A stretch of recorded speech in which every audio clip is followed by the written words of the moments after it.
da Liga Independente das Escolas de Samba Capitão Guimarães e os presidentes das 16 escolas do antigo Grupo 1, agora Grupo Especial. Capitão Guimarães, tem um trecho do samba que diz que hoje o samba é dirigido com sabor comercial. Os dirigentes poderosos criam tanta confusão que o samba vai perdendo a tradição. Como presidente da Liga, o senhor se sente atingido por isso? Absolutamente. Aqui é minha primeira filha. A Liga está indo no caminho certo, o samba também. E por que nós estamos hoje reunidos aqui? E que nós merecemos um espaço hoje da imprensa escrita, falada, televisada. Por que os outros grupos não têm esse espaço?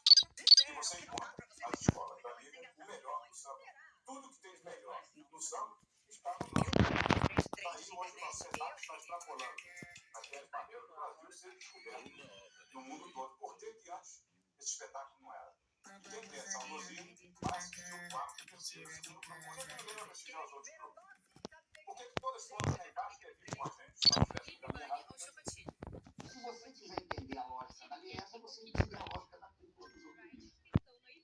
Então ela funciona como um acordo, né, entre a turma que está lá de cima e que, no fim das contas, carteliza mesmo.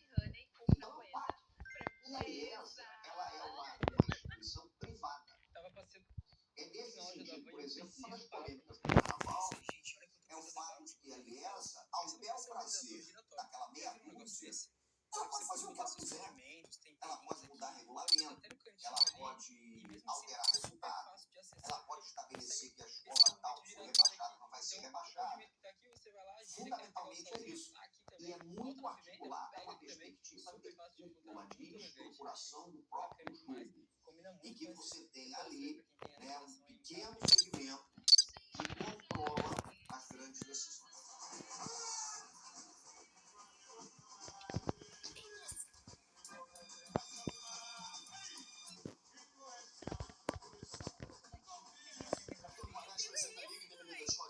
Neste momento, nervoso e até brigando com alguns componentes da Vila Isabel. Por quê, capitão? Não estou pegando. E o senhor dando mais.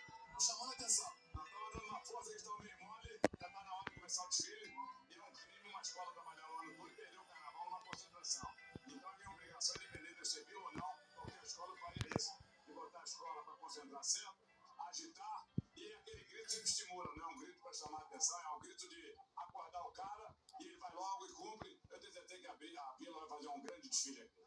O único bicheiro bandido que existe no Brasil é o do Rio, que nós somos burros. Nós fomos aparecer com samba. Eu fui bicheiro com 80 anos. Modesta parte, a minha contribuição no samba. O samba era uma coisinha, hoje é um espetáculo. O cara que não é, de pô, como é que pode esse bicheiro? Eu já ganhei um inimigo. Mas eu aprendi uma coisa com o Bob Marley. Tudo de negativo que jogarem para mim, que bata no meu peito e volte para ele em forma de amor e paz. O ano é 1984. Amor e a paz reinam no bicho e no carnaval. O acordo de divisão dos territórios diminui a vacância generalizada. Filhas de Maninha já disputando território dentro da barriga da mãe, a noiva grávida Sabrina. Ninguém poderia imaginar que pouco mais de um ano depois, alguém ali começaria um reinado de terror no bicho. Ameaçaria a divisão de territórios jurada pelo Capitão Guimarães e daria início a uma guerra na contravenção. Essa pessoa era justamente o noivo, o futuro pai de Xana, o rei do Rio, Maninho Garcia. Acharam um monte de armas debaixo da cama. Então tiveram situações desagradáveis, né? Mas era minha família, era meu marido. E aí eu acho que foi uma das vezes que eu vi meu pai armado. Maninha, a culpa do bicho já estava incomodada, com medo, até assustada. De uma maneira macabra, fazia merda toda hora. Você não acredita, em hipótese alguma, que Agora você quer vir. O que eu faço com ele? Você levou a bolsa da criança e a roupa nova dele? Acostume-se aos píncaros da glória e aos porões do inferno. Né? São vidas que podem ser a bicho. Pra esperar o. Ai, irmão. Esperar o negócio. Irmão, você não foi trazer a marula. Não vi pra Marusa, voltou ele.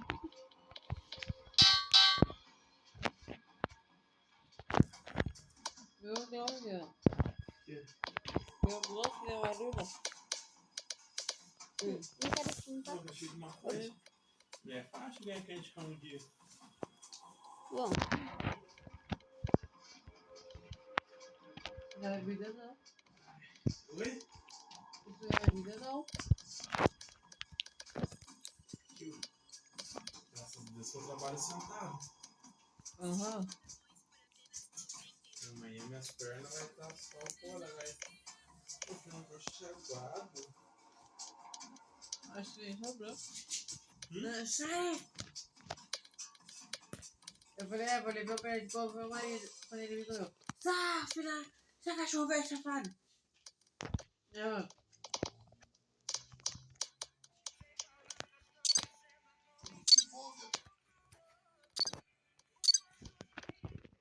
Envolve a vida de Maninho Garcia é superlativo.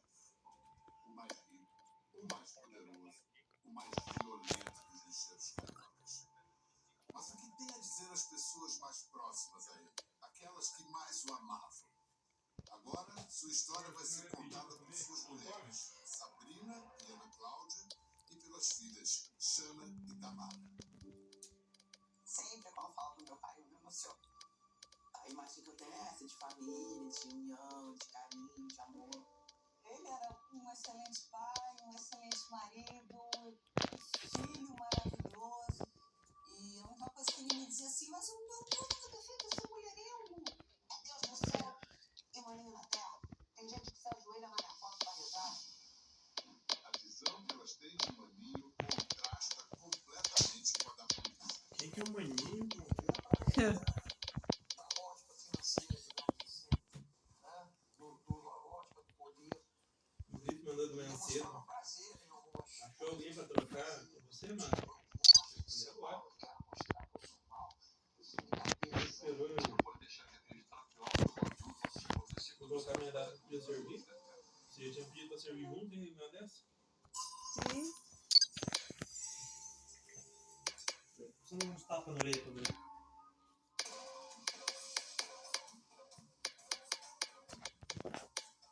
Mano, que é Maninho.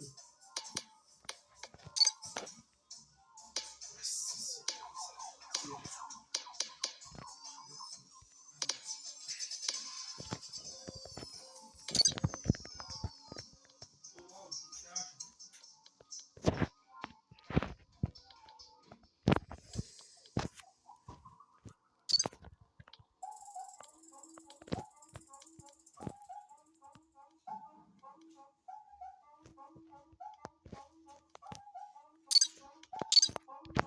Eu não sei, olha, eu tinha pensado em uns 300 reais esse ano. Todo mundo sabia que o herdeiro Mas que dá 225. era o Maninho que tem que tomar os negócios.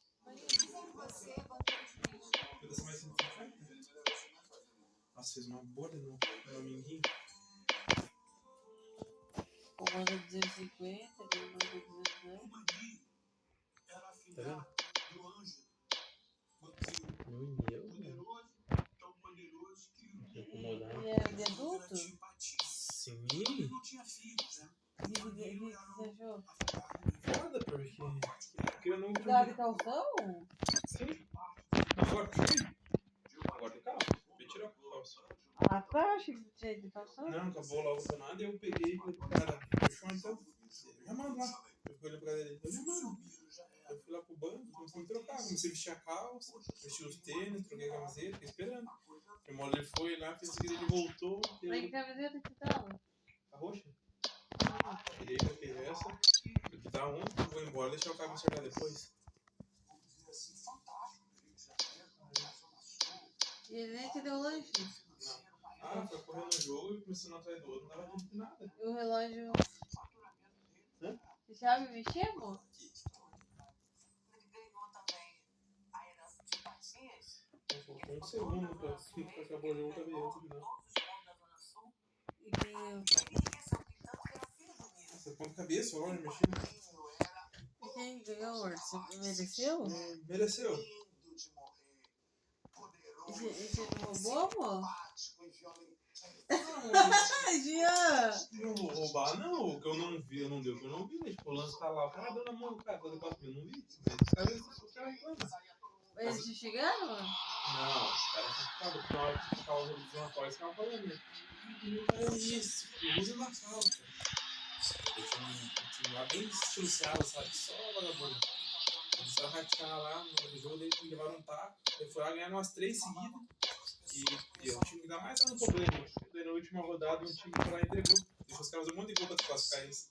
Eles foram embora até antes, é o único time que ia dar problema. Só que o problema é que tinha um time lá, Al-Qaeda, que é uns caras que jogavam comigo. Os caras ficavam, Jean, eu falei, não tem Jean, vamos jogar. Daí foi indo, eles perderam na... Eu não acredito que tava lá se pagando de novo ainda, não. Claro, amor, não ficou Jean. Jean! Daí eles perderam na semifinal, ficaram bravos. Não. Ai, meu Deus, meu pai. Tomar um banho. São muito homens? Vimos muito soco na cara. Amor, você não tá com fome? Imagina, Então?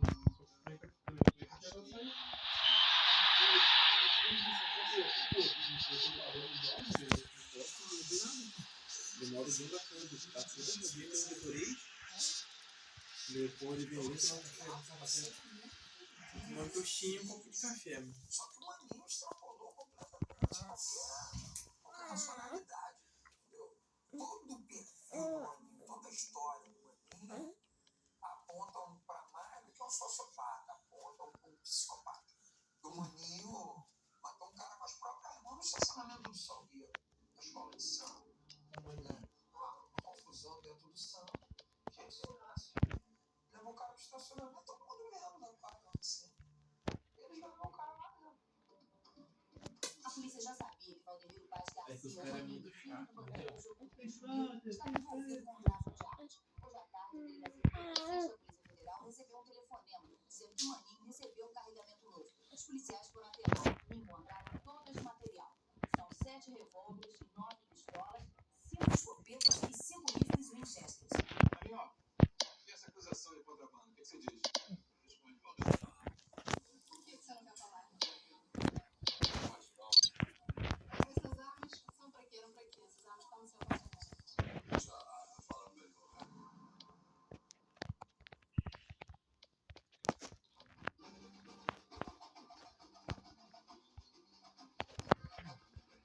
O Salgueiro sempre foi um desfile de modas, né? Você chegava nas praias do Rio de Janeiro, você ouvia, era quase que um coro. Lava lá no sal, hein? Quando as mulheres se queimavam, se produziam aqui, as mulheres entravam competindo, roupas, sapatos, uma com a outra. O Salgueiro era um desfile de modas. E não porque diziam homens bonitos também. Eram mulheres belíssimas e homens bonitos também. E esse sucesso começou a atrair o Maninho, que é um camarada boa pinta, praticamente o baby do Rio, né? O playboy milionário do Rio. Tem até uma matéria no Jornal do Brasil sobre isso. Tem uma moto linda, todo bonitão lá, o rei do Rio. Aí, a partir dali, ele passou a pegar uma fama. As mulheradas já vinham aqui pro camarote, atrás de Maninho pra lá, Maninho pra cá. Esse documentário aí é bem legal, mano. Esse documentário. Esse documentário é bem legal. É aquele dos bicheiros. Você socorro, Deus. Mas as crianças não gostam muito, né? É mais um bebê, graças a Deus, né? Só que o Henrique pegou lá na piscina de bolinha, o pé não botou lá na viagem que a gente foi. Mas é porque só tinha isso também pra brincar. O Henrique só era brinquedo de chão. Aí as crianças tudo ia lá. Ele pegou, meu Deus, mas olha que um nojo esse negócio de bolinha. Depois que do Henrique nem quis pegar, veio no entrado lá, né? Que eles grandão. Ô tia, querem vir aqui pra gente pedir alguma coisa? Vem aqui com as crianças, vem com as crianças, daí eu já tomo banho, já vem aqui pra gente conversar. Então, mas ali a dona Silvia, ela limpa toda a festa. Até porque ela falou que já achou aranha. Então, desde quando ela achou uma aranha, ela limpa toda a festa. Ela tem Mimi, né? É o nome dela, é o salão dela. Aí ela me falou ontem. Foi na piscina. Não sei que eu fui na piscina de bolinha dela. Falou, não, eu limpo toda a festa. Eu limpei hoje tudo essa piscina de bolinha. E de repente, as crianças até hoje em dia não gostam mais de piscina de bolinha. Não sei o que aconteceu. Ficava a Antonella e a Isabela, que é a menininha lá. A menina dela que é parente da do Yuri. Ela tem quase 3, elas têm quase um ano de diferença. Só as duas. Graças a Deus, porque é uma criançada meio retardada daqueles parentes do Yuri lá que olha. Meu Deus do céu, eu não gosto nem de ficar olhando. Só ficaram na cama elástica, todos. Ou que nem o Lorenzo lá, ele mais uns 4 ficavam com as bexigas que soltou uma, estavam brincando de chutar. Nenhum vinha lá na piscina de bolinha, até porque a piscina de bolinha. A gente juntou um monte de mesa, tipo a família da Isa, grudada na piscina de bolinha. Então, sei lá, eles são meio bicho do mato, daí eles não vinham. Nenhum. Só a Antonella e a Isabela ficaram. Aí quando eu fui fazer não sei o que, a tia Vera tinha largado ele, só que ela só largou ele deitado, daí já pegou. E eu sabia que a dona Silvia tinha me falado ontem que tinha limpado, ainda bem.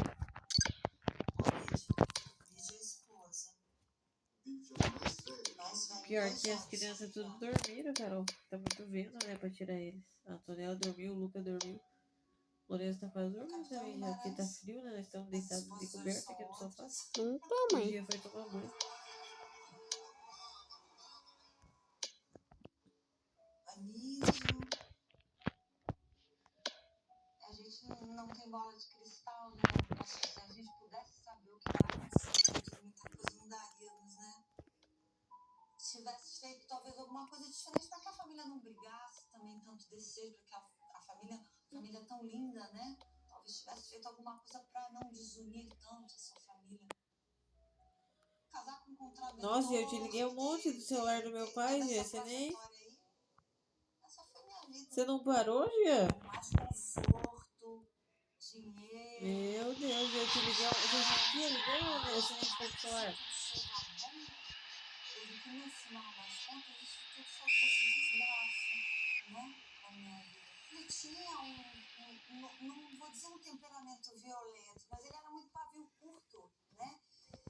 E não mandava recado por ninguém. Se alguma coisa desagradasse a ele tomava a atitude que tinha que tomar ali na hora, né? No dia 27 de outubro de 1986, Carlos Gustavo, conhecido como Grelha, estava numa pizzaria em Copacabana quando teve uma discussão com o bicheiro Valdemiro Paes Garcia, o Maninho. Na saída, o carro em que estavam Grelha e o ator Tarcísio Meira Filho foi perseguido e fechado por outros 3 carros. Eram seguranças do contraventor que dispararam vários tiros. Um deles atingiu a coluna de Grelha, que passou por 7 cirurgias e ficou paraplégico. Até uma pequena discussão, tá? Na porta do restaurante, nada mais. Mas por que houve a discussão? Eles mexeram com a sua mulher? Eu acho que eles, no fundo, foram um pouco mais abusados. Foi de maneira decorosa mesmo? Foi, chegaram a ser um pouco. Mas eles não deu motivo para mais nada. Houve uma pequena discussão e nada mais. Acabou para você ali? Acabou por ali. Mas você não teve nenhuma participação no atentado? Não, de jeito nenhum. Foi só coincidência ter tido atentado depois? Só coincidência. Você estava armado, não é? Não. De repente, se tivesse, podia ter um problema maior, porque foi meio abusado. Mas, desse modo, não teve nada. Na verdade, estava todo mundo bebendo naquele dia, estavam os 3 ali, também estavam bebendo, e a coisa perdeu um pouco o rumo das coisas, né? Eles realmente olharam, paqueraram, e depois passaram de carro. Enfim, foi uma situação um pouco desagradável. Eu tenho pra mim que, por exemplo, se os rapazes, os caras que agrediram a gente, tivessem se sentido ofendidos com qualquer coisa que tenha acontecido dentro do restaurante, quer dizer, no único momento que nós estávamos juntos, eles teriam imediatamente cobrado alguma satisfação da gente no próprio local. Mas eles não nos dirigiram a palavra e nem nós a eles. Quer dizer, a violência só ocorreu a partir do momento que nós estávamos indo embora e que eles que vieram atrás da gente. Os lugares que as balas atingiram o carro, foram 3 tiros que acertaram o carro, indica claramente que eles queriam matar. Você é uma figura notória na cidade, você já foi capa de revista, inclusive. Você acha que estão fazendo uma campanha contra você? Quem saiu interessado em fazer essa campanha? sei. Inclusive, isso partiu desde o momento daquela revista. Tem muita coisa na revista que não sei o que eu botei. Acharam um monte de armas debaixo da cama. Tiveram situações desagradáveis, né? Mas era minha família, era meu marido, eu tinha que estar junto.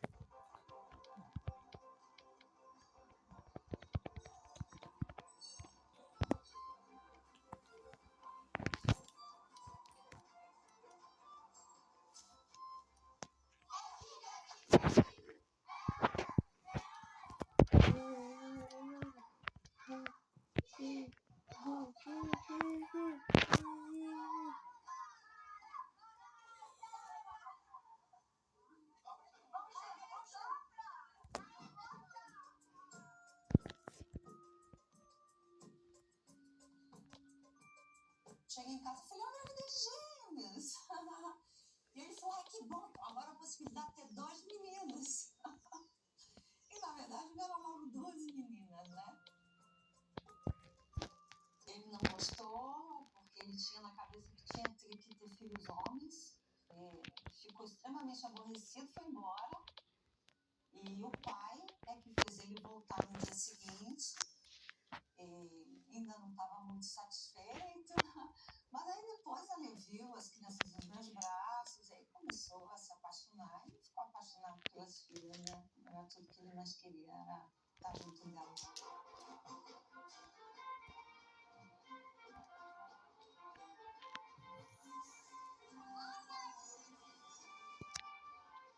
Essa é a pequena Xana Garcia.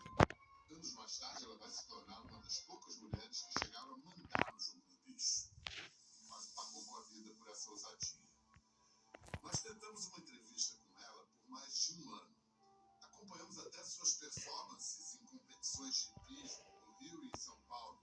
Mas ela sempre dava um jeito de escapulir com a mesma habilidade que escapava dos obstáculos na pista. Depois que sua mãe Jacqueline falou com a gente. No momento dessa conversa, ela respondia na justiça como suspeita de mandantes da tentativa de assassinato de um ex-funcionário de seu pai. Me chama Ruth Garcia, amazona, hoje. Mãe, dona de casa. Nossa primeira comunidade.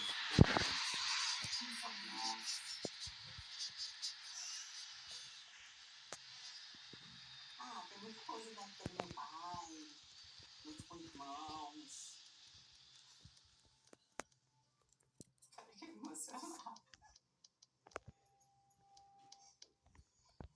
Falar do meu pai é muito difícil.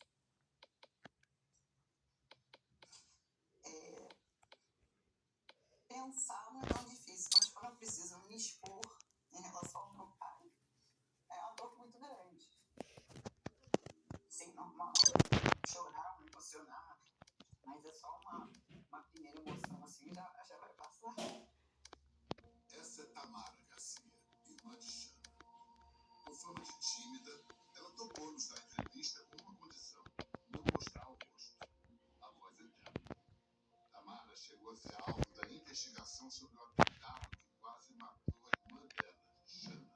A operação de hoje também chegou ao endereço da irmã gêmea de Xana. Tamara Garcia não estava em casa, mas a polícia fez buscas no local. As duas irmãs não se falam. Me chamo Tamara Garcia, tenho 37 anos e sou médica veterinária. Por que você não quis mostrar o rosto nessa entrevista? Eu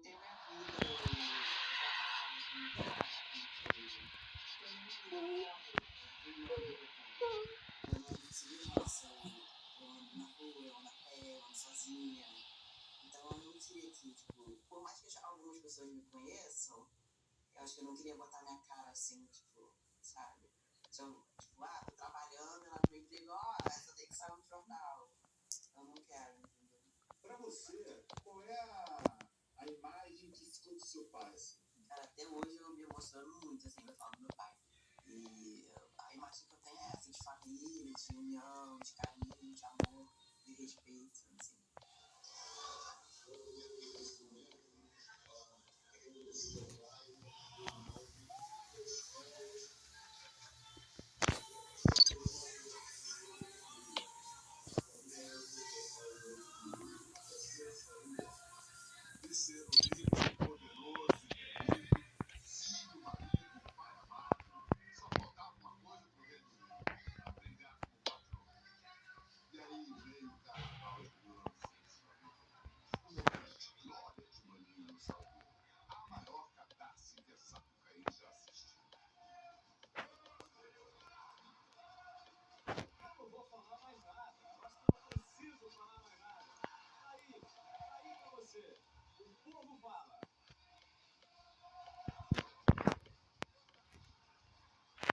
coração do Brasil que está explodindo nesse momento. Eu acho que o Brasil inteiro está cantando esse samba.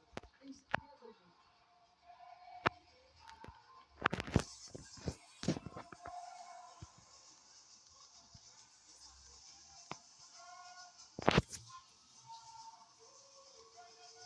Elviro Garcia, o patrono da escola. Maninho, filho de Miro, um dos diretores da escola. Destaque principal do Carlos Reala é Safrina, mulher de Maninho Garcia, filho do presidente do Salgueiro, Miro Garcia. Aí está ela.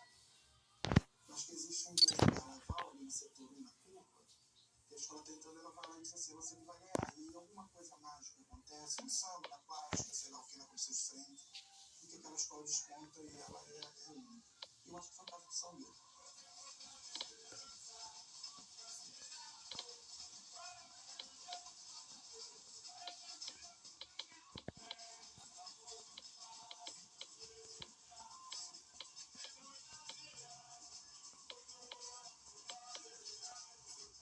Foi a maior sensação, foi a maior explosão já vista até hoje na Marquês de Sapucaí. O Salgueiro domina absoluto no Carnaval do Rio. A escola saiu na frente na apuração do desfile. E, diante da torcida, na passarela do samba, garantiu o título de campeã depois de 17 anos de espera. A alegria salgueirense explode com o primeiro do carnaval. Depois do troféu, os salgueirenses correram para as comemorações na quadra da escola. Em 93, a pós-graduação foi exatamente o topo, né? Tudo começou para chegar a esse ponto, né? O problema é que depois que se chega ao topo, só se pode ir para baixo. E Miro e Maninho caíram rápido. Apenas 3 meses depois do carnaval, pai e filho estavam atrás das grades. No meio do caminho dos dois e da cúpula de contravenção, tinha uma pedra chamada Denise Frossard. Os 14 banqueiros do Jogo do Bicho foram condenados a 6 anos de cadeia em regime fechado. A futura aplicação da lei espera-se impossivelmente mandar a prisão para a escola legislativa. E o 14 do título 93 Denise Frossard de direito. Continue com esse caso.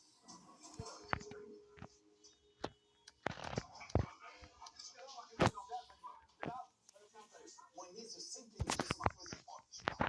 Milton, nós somos contraditores e nós podemos ser presos a qualquer momento. Então te acostuma com a minha prisão, porque a gente é contraditor. Então a gente vai ser preso a qualquer momento. Eu adorava. Acalma.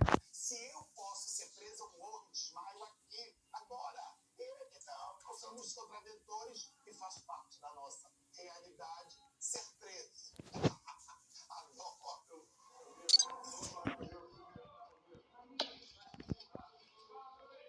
O Ministério Público elencou 53 homicídios que não tinham autoria.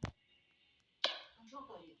Quando eles barravam, eram processos cujos homicídios eram de pessoas próximas a eles, de alguma forma. Mas não se chegava à autoria nunca. Nunca chegava ao final, porque, evidentemente, isso foi comprovado na minha sentença, eles transformaram em aliados os principais predadores, as polícias. Então, grande parte das polícias, elas eram ligadas à justiça. Alguns juízes, alguns promotores. Foi aí que o Ministério Público, inteligentemente, foi lá atrás, em 1940. Peraí, tem um arquivinho lá que diz assim: associaram-se mais de 3 pessoas para o cometimento de crime. Não precisava provar qual crime, bastava provar a intenção. Eu chamo esse artigo de impaciência do legislador com a corrupção que não consegue permitir que se chegue a uma autoria. Então vamos punir a mera intenção. Não é? Na minha sentença, eu mostro a ligação da cúpula da contravenção, que era a cúpula do crime organizado, com quase toda a classe política do Estado do Rio de Janeiro. Estavam todos ligados.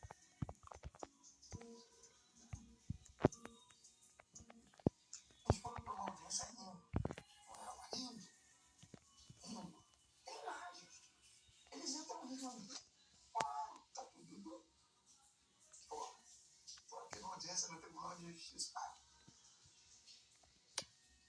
Estou em casa. Nós fomos os primeiros a serem condenados por quadrilha. Quadrilha é um processo que estão 5 pessoas, 6. Estamos aqui reunidos para assaltar um banco. Então nós estamos reunidos, isso é uma quadrilha. Quando for a quadrilha, primeiro jogo de bicho é contravenção, não era crime. Mas eles tinham que arrumar um crime. Qual foi o crime? Aí foram buscar homicídios que eram atribuídos à contravenção da década de 40, de 50, que pessoas nem nascidas eram naquela época. Qual é a avaliação dessa situação toda? Você não acha que você vai conseguir sair da prisão antes desse recurso? Qual é a avaliação que você faz?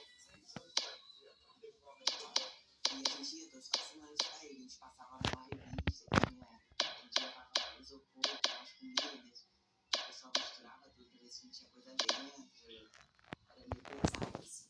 Mas a gente ia todo domingo. Era um pouco confuso, porque o jeito, a maneira que eles estavam lá dentro, pra gente, quando a gente ia, era confortável, era descontraído. A gente brincava.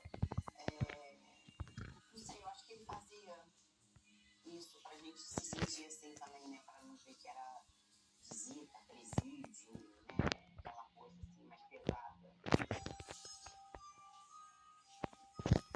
Me tiraram 3 anos e 4 anos de vida, mas tá bom. Eu não estou vivo com 80 anos, tá bom. O que adianta eu ficar lamentando? Perdoem-me todos, esse ditado pronto é aba de otário. Eu não sou otário para ficar aqui reclamando que isso não vai resolver nada. Aí eu pedi pra sair. Eu me aposentei.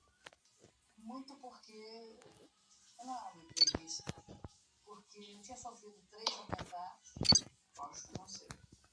A Denise Frossard falava que era aí, que ela era ameaçada. Namorei de velho. Ou será que nós seríamos tão incapazes de 20 e tantos anos e ninguém quer saber disso? Niro, Maninho e a cúpula do bicho ficaram em cana pouco mais de 3 anos. Um ano depois da libertação, a classe dos bicheiros sofreu outro baque. A morte do poderoso chefão Castor de Andrade.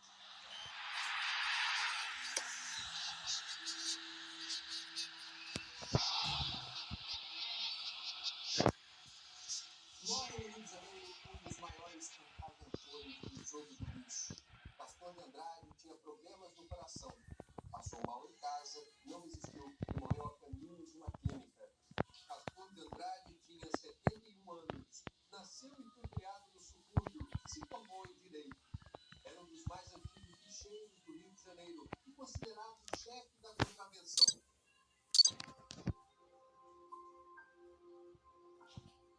Aconteceu um lance horroroso. Eu estava me casando com a mãe dele no dia 11 de abril de 1987. Eram 6 horas, tocou o telefone. Aí o funcionário atendeu e falou: pô, é urgente. Eu falei: eu tô casando, não pode ter nada mais urgente do que eu casar. Aí eu fui atender, o Castor tinha morrido de um infarto, morto. De terno mesmo, fui lá pro velório. Nossa, meu Deus do céu. Santo de casa. O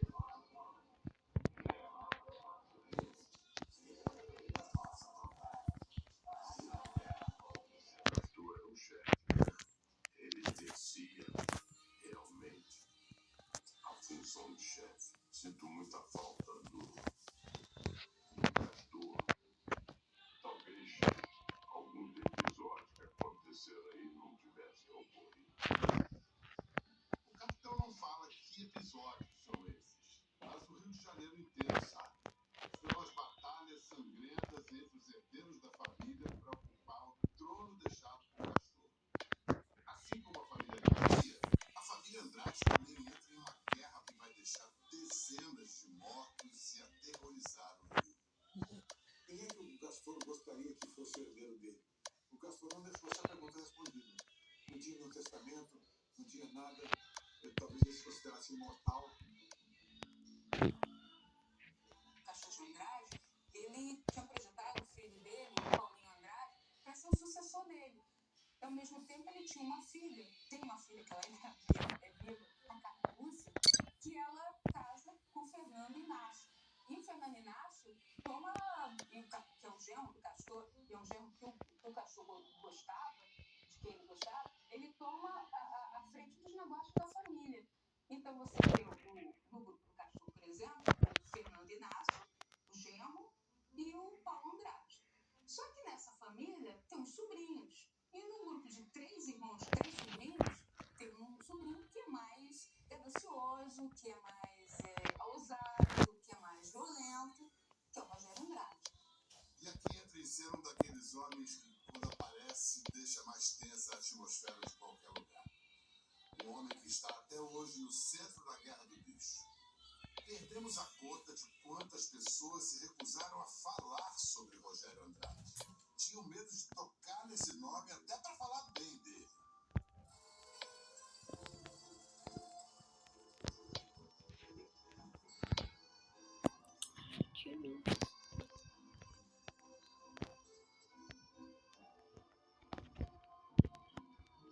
Você sabe o dia que eu assisti isso daí, mano? Não. Passou o primeiro episódio na Globo. Os bicheiros lá. Eu vi que tinha muita coisa parecida com o Michael Corleone aqui. Né? Passou o Rogério. Uma loucura.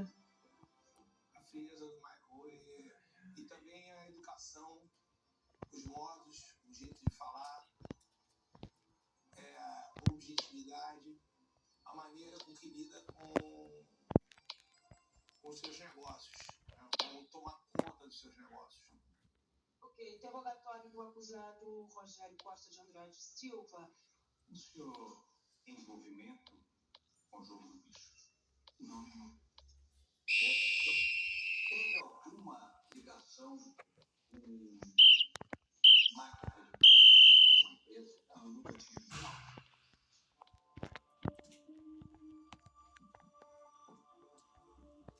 Bonitão, né? Bonitão, é uma coisa, o jovem quarentão e pá, né? Que ainda tem a juventude, tem o poder e tal. Mas cara, quando eu entro nos escritórios, é tanto mármore, é tanta riqueza, é tanta água. Eu digo, meu Deus, é outro mundo. Eu não circulo por esses mundos de tamanho poder. Eu acho que o Wall Street deve ser assim, sabe? Eu acho que é uma coisa muito lá. Então eu dou um passo atrás de misericórdia, minha Nossa Senhora. Tá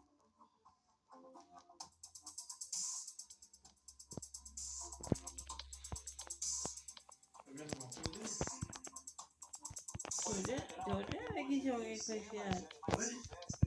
De onde é que se alguém foi enfiado? Segundo os investigadores, a propriedade é do bicheiro Rogério Andrade, acusado de chefiar uma quadrilha que explora máquinas caça-níqueis.